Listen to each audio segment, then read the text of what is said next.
क्या वजह है कि अमेरिका दुनिया का सबसे बड़ा ऑयल प्रोड्यूसर होने के बावजूद अपने तेल को इस्तेमाल नहीं कर सकता? यह ठीक वैसा ही है कि एक शख्स अपनी ज़मीन पर गंदम उगाता है लेकिन अपने इस्तेमाल के लिए उसको दूसरों के सामने हाथ फैलाने पड़ते हैं।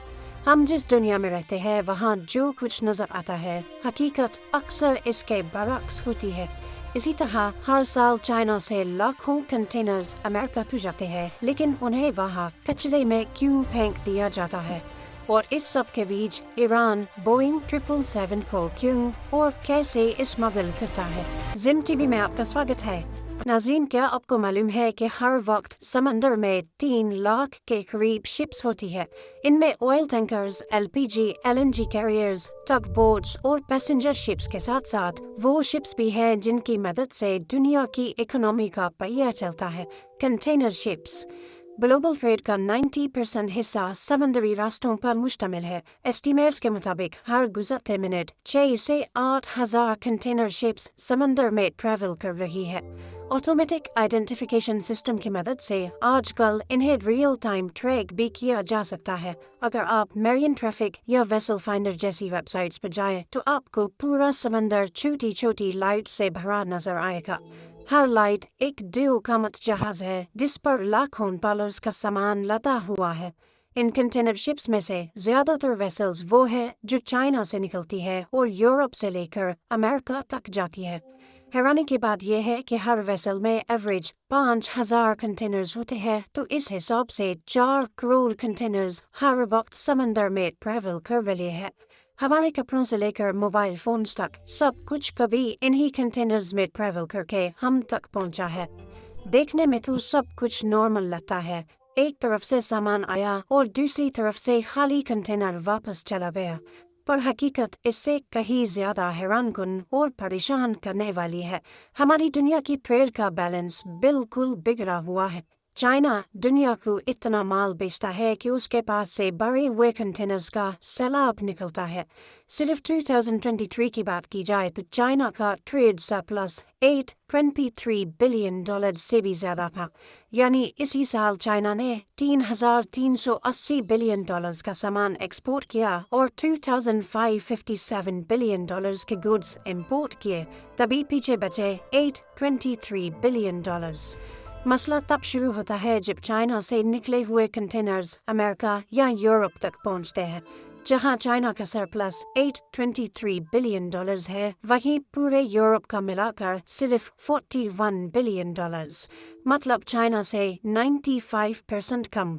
पर जब यही कंटेनर्स अमेरिका पहुंचते हैं तो यहाँ सब कुछ बिगड़ा हुआ है। अमेरिका दुनिया का सबसे बड़ा कंज्यूमर है, यानी यहाँ इंपोर्ट और एक्सपोर्ट का बैलेंस ही नहीं है। अमेरिका इंपोर्ट ज्यादा करता है और एक्सपोर्ट कम, जिसका मतलब है कि यहाँ कंटेनर्स जाती तो ज्यादा है, लेकिन वहाँ से वापस भेजने के लिए इतना माल ही नहीं होता। यूएस पोर्ट्स पर आने वाले कंटेनर्स में से सिर्फ 40% ही भरे हुए वापस जाते हैं। तो सवाल पैदा होता है कि फिर बाकी 60% कंटेनर्स जाते कहाँ हैं? आपको लग रहा होगा कि बाकी कंटेनर्स खाली वापस लौटते होंगे, पर ऐसा नहीं है। वो कंटेनर्स पूरे अमेरिका में जंक यार्ड्स में सड़ रहे हैं। ऐसा इस वजह से होता है क्योंकि खाली कंटेनर को वापस चाइना तक भेजने में तकरीबन $3,000 का खर्चा आता है, और इसके अलावा ये खाली डब्बा जहाज में वो जगह घेरता है जिसमें भरा हुआ कंटेनर जा सकता है, जिसमें लाखों डॉलर्स का सामान है। यही वजह है कि चाइना को $3,000 के यूज्ड कंटेनर की जरूरत ही पेश नहीं आती, क्योंकि वही कंटेनर चाइना दोबारा $2,000 में तैयार कर लेता है। हर साल 25 लाख नए कंटेनर्स बनाए जाते हैं, जबकि पुराने कंटेनर्स की भी कोई कमी नहीं है। तो अब सवाल पैदा होता है कि यूएस और यूरोप में फंसे हुए खाली कंटेनर्स का आखिर क्या किया जाता है? बहुत से कंटेनर्स को सस्ती स्टोरेज या कंस्ट्रक्शन साइट्स के लिए बेच दिया जाता है। आजकल इनसे घर और ऑफिसेज भी बनाए जाते हैं, और जब कुछ नहीं बचता तो इन्हें पिघलाकर स्टील निकाल लिया जाता है, क्योंकि एक कंटेनर में लगभग 2 टन स्टील होता है। अगली बार जब आप किसी पोर्ट के पास से गुजरें और वहाँ स्टील कंटेनर्स एक दूसरे के ऊपर स्टैक हुए देखें, तो याद रखिएगा, ये सिर्फ कचरा नहीं बल्कि दुनिया की बिगड़ी हुई इकोनॉमी की एक अनोखी कहानी है। अब आते हैं उस सवाल की तरफ जो बड़े बड़े अक्लमंदों को चकरा देता है कि अमेरिका दुनिया का सबसे बड़ा ऑयल प्रोड्यूसर तो है, लेकिन फिर भी वो अपने तेल को इस्तेमाल क्यों नहीं कर सकता। दुनिया के नक्शे पर देखा जाए तो अमेरिका इस वक्त ऑयल प्रोडक्शन में नंबर 1 है। सऊदी और रशिया भी उससे पीछे है। मगर हैरत की बात यह है कि इतना तेल निकालने के बावजूद अमेरिका दुनिया का दूसरा बड़ा ऑयल इंपोर्टर भी है। यानी वो अपना तेल बेच देता है और अपने इस्तेमाल के लिए दूसरों से खरीदता है। इसके पीछे 3 बड़े राज छुपे हैं। सबसे पहला रीज़न है तेल की केमिस्ट्री का फ़र्क। हर तेल एक जैसा नहीं होता। अमेरिका की ज़मीन से जो तेल निकलता है उसे लाइट क्रूड ऑयल कहते हैं। ये हल्का तेल होता है जिसकी विस्कोसिटी कम होती है। मगर मसला ये है कि अमेरिका की पुरानी रिफाइनरीज हैवी क्रूड ऑयल को साफ करने के लिए बनी है। ये रिफाइनरीज उस वक्त बनाई गई थी जब अमेरिका मैक्सिको और वेनेजुएला से गाढ़ा तेल मंगवाता था।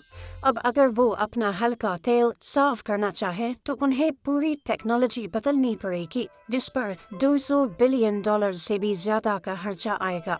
इतना खर्च खर्च करने के बजाय वो अपना लाइट तेल दुनिया को महंगा बेच देते हैं और बाहर से हैवी क्रूड ऑयल सस्ते दामों खरीद लेते हैं।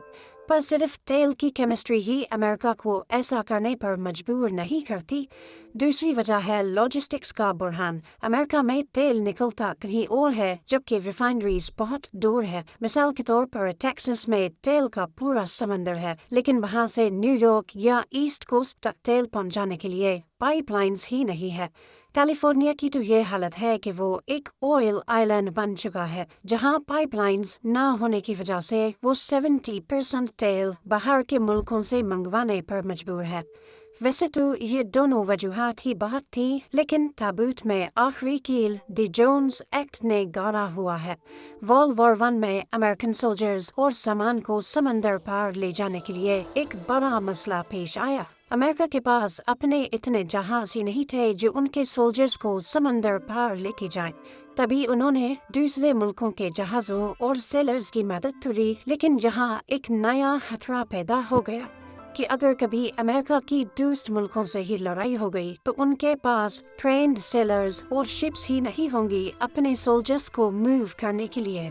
इस मसले का एक ही हल था कि अमेरिका की अपनी मर्चेंट मैरीन शिप्स हों जो नॉर्मली कार्गो ट्रांसपोर्ट करें, लेकिन ज़रूरत पड़ने पर उन्हें वॉर मोड में कन्वर्ट किया जा सके।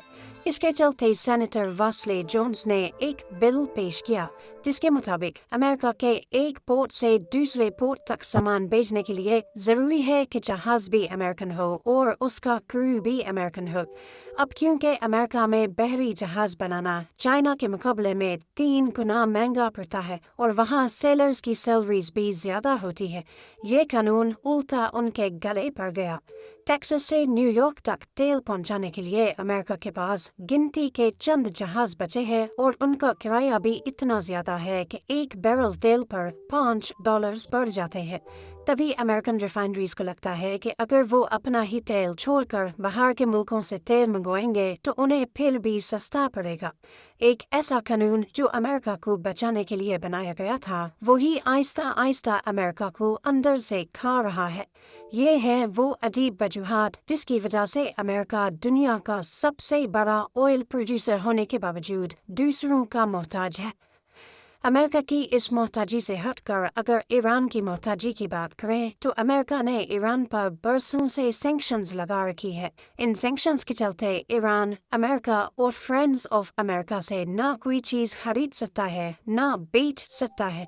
लेकिन ईरान की महान एयर में आपको अमेरिकन और यूरोपियन जहाज़ों की बड़ी फ्लीट नज़र आएगी। तो यहाँ सवाल पैदा होता है कि आखिर ईरान बोइंग 777 को कैसे स्मगल करता है। 2024-25 में ईरान ने दुनिया को तब हैरत ज़दा छोड़ दिया जब उनके पास 5 बोइंग 777 जहाज अचानक नमूदार हुए। ये सब मुमकिन हुआ कई सालों की प्लानिंग से। ऑस्ट्रेलिया में एलिस स्प्रिंग्स रेगिस्तान में एक बहुत बड़ा जहाज़ों का कब्रिस्तान है जिस पर ईरान की नज़र टिकी थी। वहाँ सिंगापुर एयरलाइंस के 5 पुराने पर काबिल इस्तेमाल बोइंग 777 खड़े थे। ईरान सीधा वो जहाज नहीं खरीद सकता था। तभी एक अमेरिकन बेस्ड आयन एविएशन नामी कंपनी के जरिए ये जहाज खरीदे गए। फिर ये जहाज चाइना ले जाए गए, जहां से इन्हें मेडागास्कर की एक फर्जी कंपनी हुडोन एविएशन को बेच दिया गया। इन कंपनीज का कोई वजूद नहीं था, सिर्फ कागजों पर थी ताकि यूएस की नज़र से बचा जा सके। जब जहाज मेडागास्कर के फ्लैग तले रजिस्टर हो गए तो अमेरिका की फेडरल एविएशन एडमिनिस्ट्रेशन का कंट्रोल खत्म हो गया। फिर इन जहाज़ों को कैम्बोडिया लाया गया। कैम्बोडिया एक ऐसा मुल्क है जहां एविएशन के रूल्स इतने सख्त नहीं है। यहाँ ये जहाज़ दुनिया की नज़रों से ओझल हो गए। जुलाई 2025 में इन जहाज़ों ने कैम्बोडिया से कीनिया जाने के लिए फ्लाइट प्लान फाइल किया। दिखाया गया कि ये कीनिया में मेंटेनेंस के लिए जा रहे हैं, लेकिन जैसे ही वो अफगानिस्तान की एयर स्पेस में पहुंचे, जहां तालिबान की मॉनिटरिंग काफ़ी कमज़ोर है, इन्होंने अपने ट्रांसपोंडर्स बंद कर दिए। रडार से गायब होने के बाद ये जहाज़ कीनिया जाने के बजाय रास्ता बदलकर ईरान के मुख्तलिफ शहरों चाबहार, जाहिदान और मशहद में लैंड कर गए। जब तक दुनिया को समझ आती, ये 5 बोइंग 777 ईरान की महान एयर की फ्लीट का हिस्सा बन चुके थे। अमेरिका अब कुछ कर भी नहीं सकता क्योंकि बेचने और खरीदने वाली सारी अमेरिकन कंपनीज फर्जी नामों पर रजिस्टर्ड थी। आज महान एयर के पास 50 से 60 एक्टिव फ्लीट मौजूद है, जिसमें ज्यादातर एयर बस है, जबकि 7 अमेरिकन कंपनी बोइंग के भी जहाज है। ये जहाज दूसरी कंट्रीज में लैंड भी करते हैं और उनकी एयर स्पेस भी इस्तेमाल करते हैं, पर अमेरिका कुछ नहीं कर सकता क्योंकि शिकागो कन्वेंशन लॉ के मुताबिक जब तक कोई मुल्क किसी दूसरे के साथ जंग की हालत में न हो, वो सिविलियन जहाज़ों को अपनी एयर स्पेस इस्तेमाल करने से रोक नहीं सकता और न ही लैंड करने से रोक सकता है। पर सैंक्शंस की वजह से महान एयर की फ्लाइट्स को काफ़ी मुल्क रिफ्यूलिंग की इजाज़त नहीं देते। अगर यूरोप या फ्रेंड्स ऑफ अमेरिका ने ईरानियन एयरलाइन को एयर स्पेस इस्तेमाल करने से रोका, तो ईरान भी उनके जहाज़ों के लिए अपनी एयर स्पेस बंद कर सकता है। और अगर ऐसा हो गया तो मिडिल ईस्ट से यूरोप जाने वाली फ्लाइट्स को ठीक ठाक नुकसान उठाना पड़ेगा।